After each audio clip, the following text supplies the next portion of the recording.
Jordania, Suriah, Lebanon, dan Palestina di tanah Syam. Ada.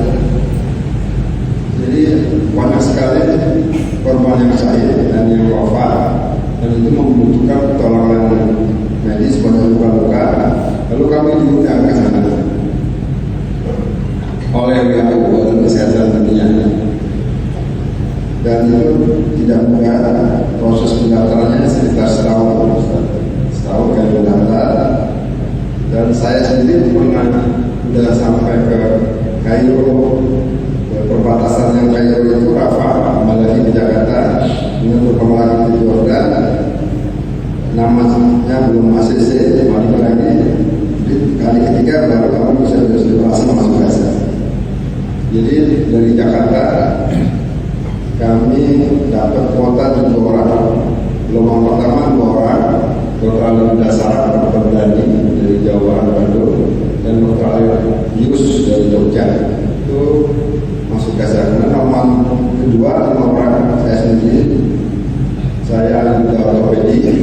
Kemudian ada juga ikut istri saya, Dr. Rita Kusmansi, beliau ahli bidan dan kandungan.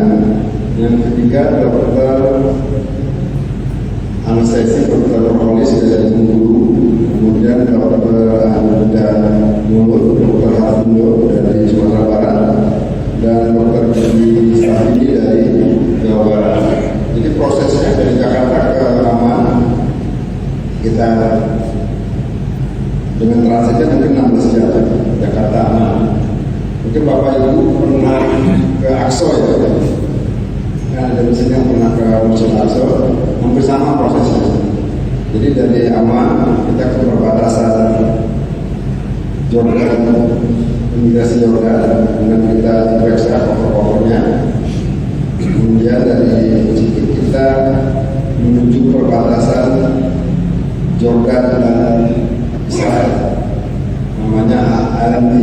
Itu diperiksa lebih ketat lagi, dan kita lewat Israel selama 2 jam. Kita dikawal oleh tentara Israel, IDF namanya.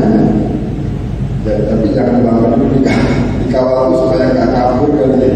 Jadi depan belakang dikawal polisi. Kita naik bus itu selama 2 jam. Jadi Israel itu ya sama dengan kota besar ya, Jakarta, masih tinggi. Memang tanahnya hijau, ya, tapi itu sebetulnya tanah Palestina sebenarnya yang diambil oleh mereka. Kemudian setelah 2 jam, 3 jam, kami sampai ke perbatasan antara Israel dan Palestina. Nah, di situ namanya pintu masuk Kisufin ke Karim Shalom, yang ada hanya tentara-tentara Israel. Kami nggak berani, jadi sepanjang jalan kami nggak boleh turun, nggak bisa kencing selama 4 jam. Nah, dari perbatasan itu ada tentara Israel. Kami dikawal oleh PBB. Mungkin suasananya buat saya menegangkan ya, karena itu daerah konflik ya, daerah konflik. Jadi ada pasukan Israel, kemudian kami dikawal oleh PBB. Kemudian rombongan PBB ke utara, ke Gaza Utara, kami ke selatan. Jadi Gaza itu mungkin luasnya 20 km persegi. Sekarang dibagi 3 sekat. Jadi di utara itu rumah sakit Indonesia itu di utara. Kemudian di tengah Gaza City, rumah sakit Ashifa, kami di selatan, di Khan Yunis. Perbatasan Rafah dengan Mesir itu sudah ada. Jadi ketika saya masuk, itu saya shock. Karena yang saya lihat itu bangunan rata, infrastruktur rata dengan jalan. Kalau pernah ada bangunan berdiri, ya sudah miring-miringnya atau lorong-lorong. Termasuk nanti rumah sakit yang saya tinggal itu juga lorong-lorong. Itu berangkat jam 6 pagi dari hotel di Aman, masuk Gaza itu pukul 6 pagi. Jadi suasana masuk sebelum maghrib di masjid bisa lihat itu rata dengan tanah. Ya mungkin nggak bisa dibayangkan kan. Kalau gempa bumi rata dengan tanah itu kondisi aman, ini rata-rata kondisi perang. Lalu kami ditempatkan di rumah sakit Nasr. Ini rumah sakit timbangan Presiden Gamal Nasr Al-Qasir. Jadi sudah kami tinggal di sana. Kami bersama 5 orang Indonesia, dokter ahli, dan juga banyak dokter non Muslim, Bapak sekalian. Ada dari Spanyol. Kalau saya tanya, ngapain Anda kesini? Pakai bahasa Inggris itu. Ya, ini harus dibela harus dibantu.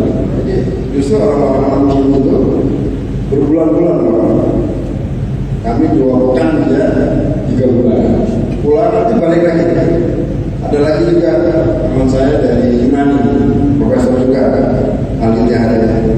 Ngapain Anda kesini saja? Ya, saya harus bantu mereka.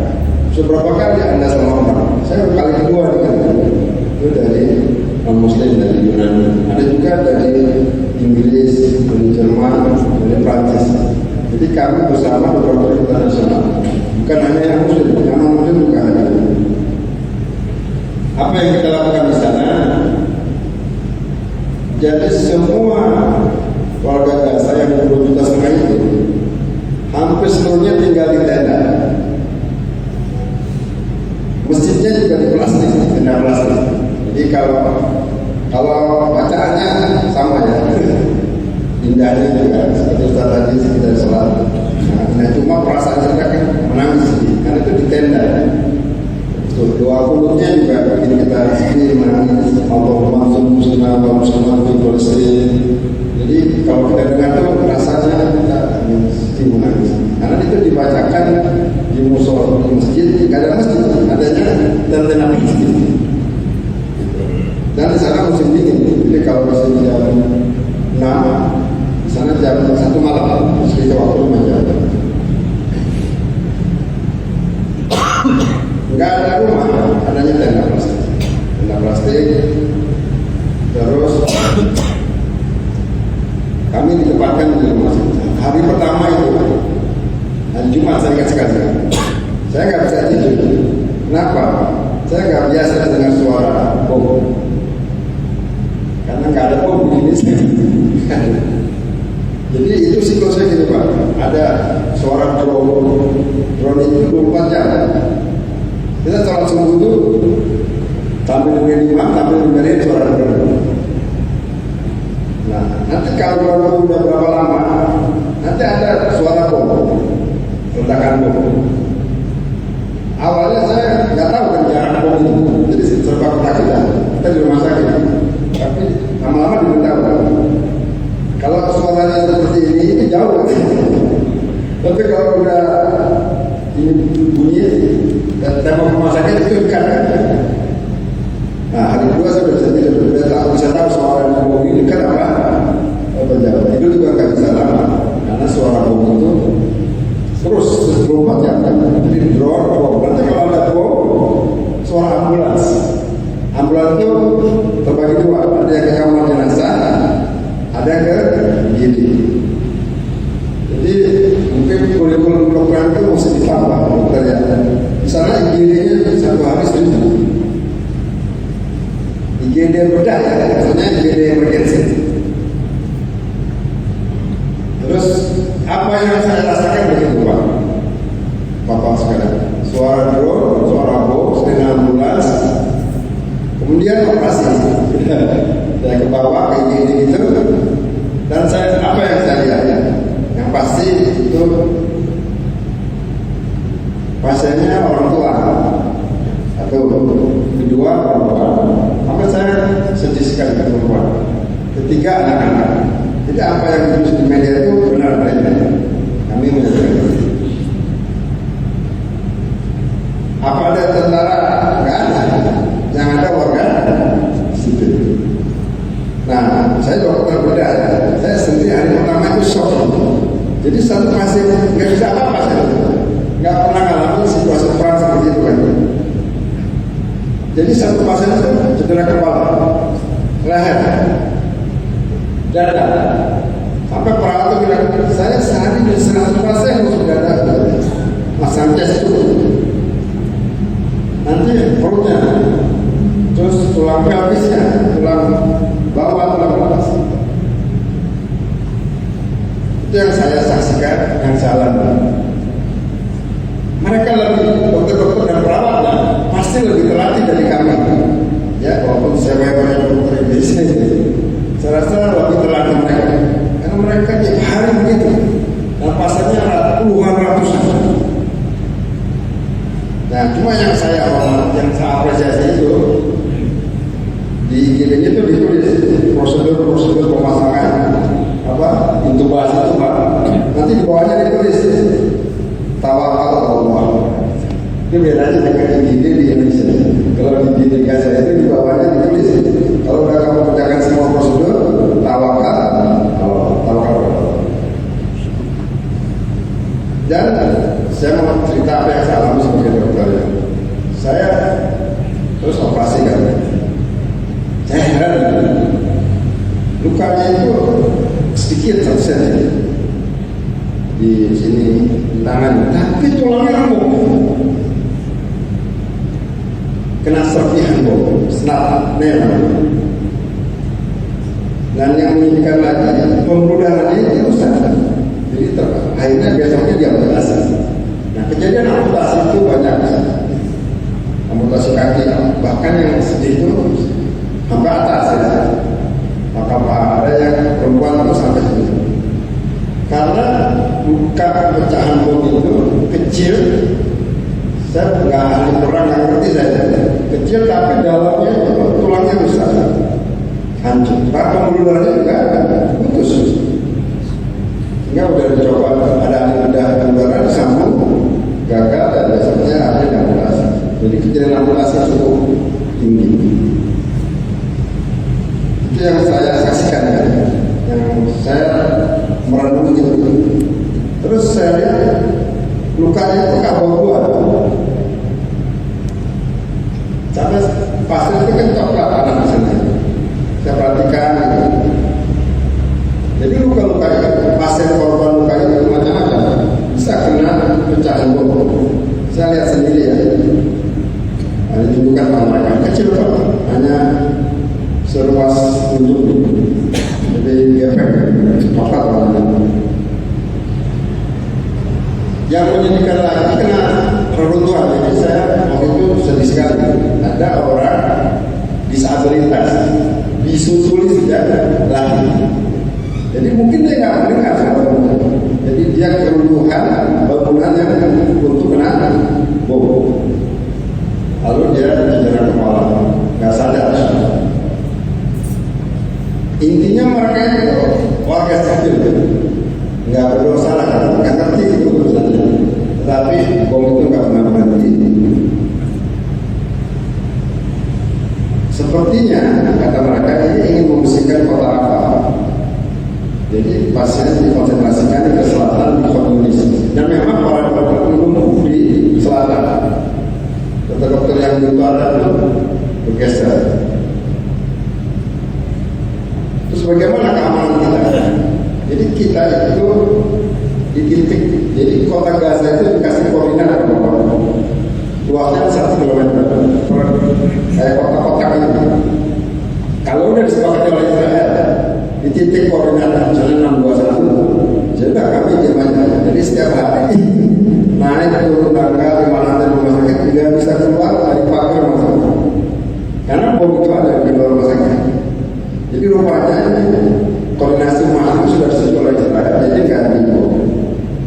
Apalagi situ ada orang-orang asing dari Prancis, dari Jerman, dari Spanyol, mereka bahaya kan kalau dia bom orang-orang asing itu. Nah, terus banyak infeksi. Kenapa? Karena nggak ada protein di sana. Makanya sehari sekali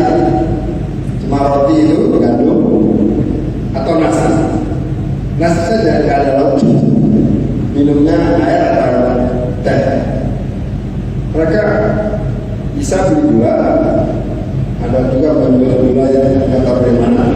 1 kilonya 300.000 rupiah. Jadi sulit, nggak ada. Telur itu satu itu $10, susah ya. $10 itu berapa? 100 ribuan. Jadi banyak pasien yang malnutrisi. Bayi lahir minum air putih, ibunya nggak tahu pastinya. Itu dokter kita bisa cerita. Kenapa? Ya kurang protein. Jadi luka susah sembuh, mudah infeksi, malnutrisi.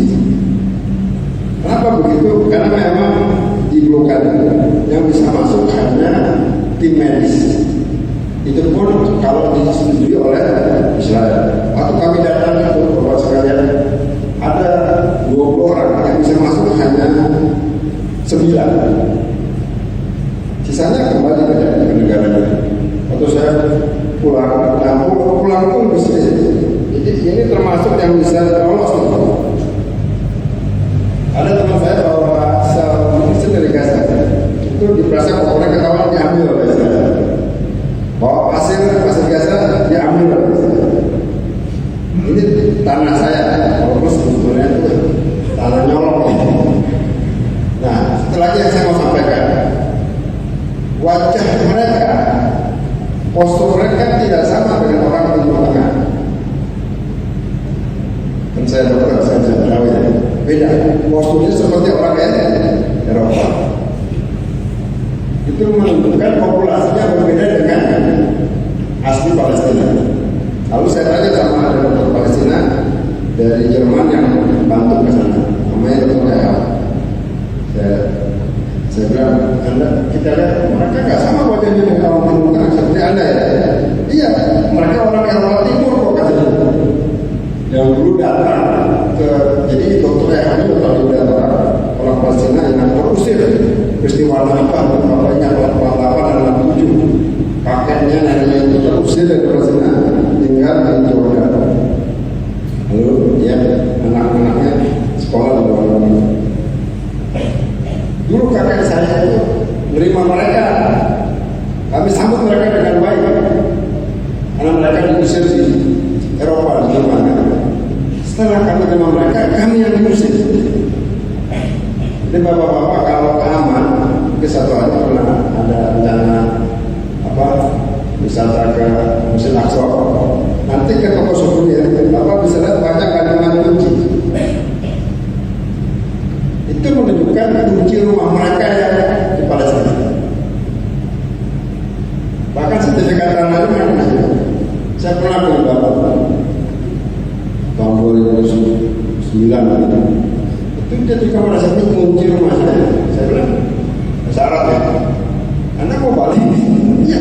Nanti kalau bersama mereka saya kembali, saya akan tinggal di rumah saya akan buka rumah saya, ini kuncinya.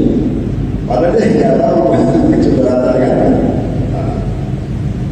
Jadi yang saya perhatikan itu posturnya beda, seperti orang Eropa. Itu menurut saya itu berarti dia bukan asli Timur Tengah, namun mereka pendatang. Lalu pertanyaannya, kenapa kita bantu mereka? Kita jauh-jauh. Jadi orang Palestina itu heran, Indonesia itu kok suka bantu Palestina, sampai bikin rumah sakit kan. Jadi kalau kita ke sana itu kan banyak keluarga pasien Indonesia. Jadi Indonesia itu sangat terkenal di Gaza. Ada pertanyaan, saya ditanya waktu wawancara, Anda ngapain ke sana? Anda kan jauh, ribuan kilometer, satu hari ke Palestina naik pesawat. Saya bilang, pertama, saya sampaikan pada mereka, negara Palestina satu, secara konstitusi negara Indonesia tidak suka ada penjajahan termasuk di Palestina. Itu Bapak ya, di Undang-Undang 45 kan kita menentang penjajahan di muka bumi. Saya bilang sampaikan begitu.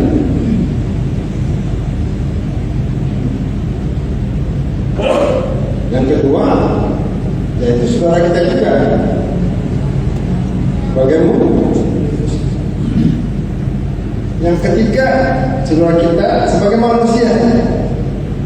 Ini bukan masalah agama saja, ini masalah kemanusiaan. Anak-anak, perempuan, ada pasien saya 100 tahun, bayangkan Imam Masjid Al-Aqsa 80 tahun. Ini masalah manusia. Makanya banyak dokter dari Eropa datang, non Muslim tapi datang ke Gaza. Jadi saya silakan kalau mau tanya pada saya akan jawab. Mungkin saya kurang sistematis, tapi saya cerita apa yang saya alami, saya rasakan, saya dengar, saya lihat. Satu yang saya belajar dari mereka, kesabarannya luar biasa. Sabrun jamilan, Allahumma musta'an. Ada surat Al-Yusuf. Jadi saya datang, karena ada keluarga perawat yang saya. Perawat dokter itu Pak, itu nggak terima gaji. Dari mana gajinya pemerintah nggak jawab? Tinggalnya di mana? Di tenda, dijemput oleh mobil rumah sakit. Tapi saya lihat kerjanya luar biasa. Sebagai seorang dokter ortopedi yang tua ini, saya lihat mereka standarnya kalau walaupun terbatas. Ini kalau nggak ada dibuka bloknya ini, untuk nggak dibuka oleh Israel, mungkin nggak sampai sebulan ini kolaps biasanya.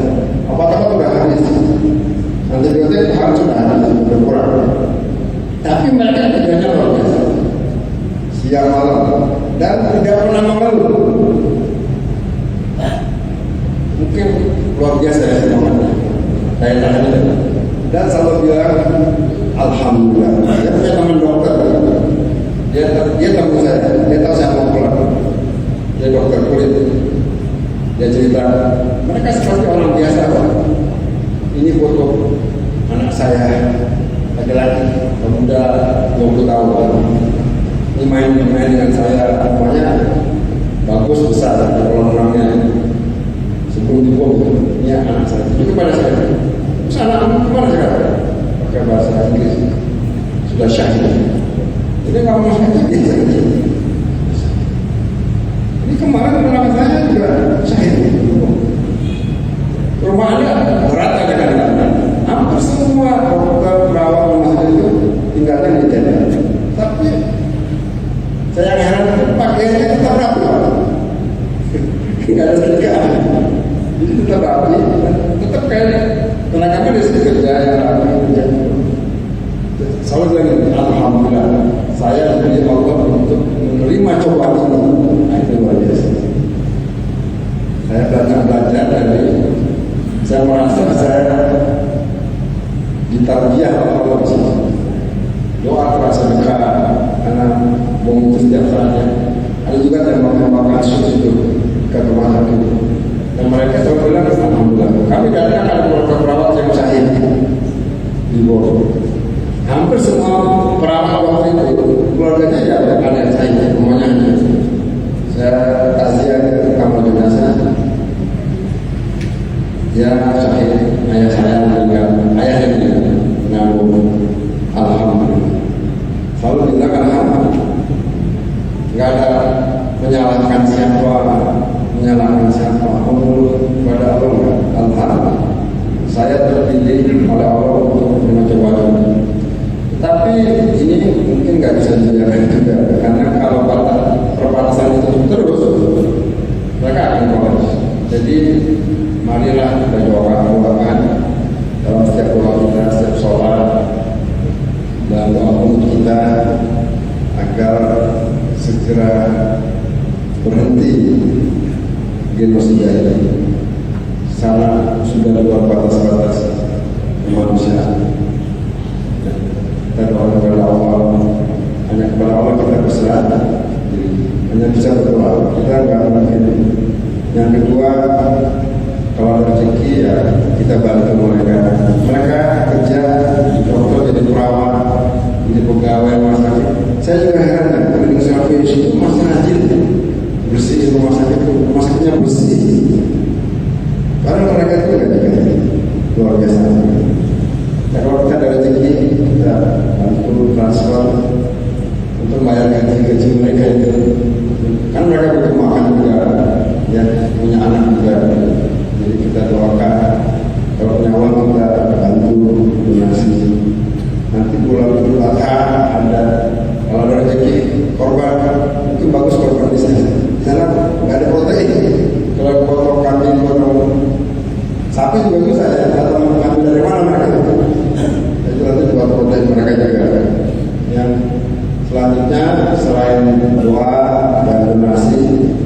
Ya, kami sudah terbiasa Bapak-Bapak sekalian, mohon supaya pemerintah mengupayakan dibukanya pintu-pintu untuk mengantar makanan, obat-obatan, dan logistik buat warga Gaza yang berjumlah 2,5 juta.